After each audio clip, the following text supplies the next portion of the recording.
पाकिस्तान के एक मशहूर तरीन पीर साहब को उनका मुरीद करोड़ों का चूना लगाकर गायब हो गया। तो हुआ कुछ इस तरह कि पाकिस्तान के एक मशहूर पीर साहब के पास एक फ्राडिया और नौसरबाज शख्स मुरीद बनकर पेश होता है और पीर साहब को कारोबार के लिए दुआ करने का कहता है। पीर साहब उस शख्स के कारोबार के लिए दुआ कर देते हैं।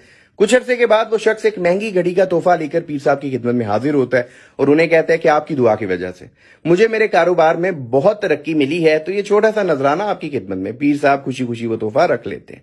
कुछ दिनों के बाद वो शख्स दोबारा आता है और पीर साहब को कहता है कि मैंने एक नया प्रोजेक्ट स्टार्ट किया है, आप उस प्रोजेक्ट के लिए भी दुआ कर दें। पीर साहब दुआ कर देते हैं। कुछ दिनों के बाद वो शख्स एक ब्रांड न्यू गाड़ी लेकर पीर साहब की खिदमत में हाजिर होता है और उन्हें कहता है कि आपकी दुआ की वजह से मुझे मेरे नए प्रोजेक्ट में भी कामयाबी मिली है, तो ये छोटा सा नजराना आपकी खिदमत में। पीर साहब खामोशी से खुशी खुशी वो गाड़ी भी रख लेते हैं।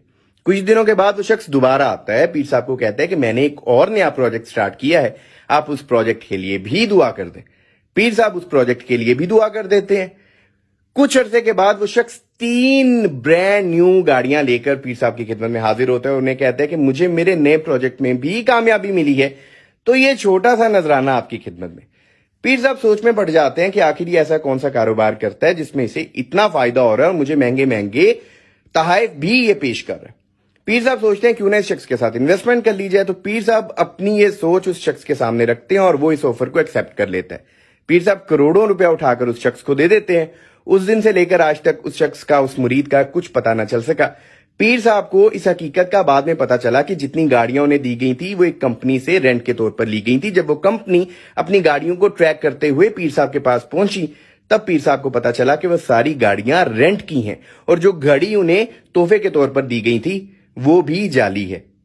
पीर साहब इस बात को बाहर नहीं निकलने दे रहे क्योंकि पीर साहब के लाखों करोड़ों ऐसे मुरीद हैं जो पीर साहब के ऊपर आंखें बंद करके यकीन रखते हैं। यही वजह है कि मैं भी अपनी इस वीडियो में पीर साहब का नाम नहीं बता सकता।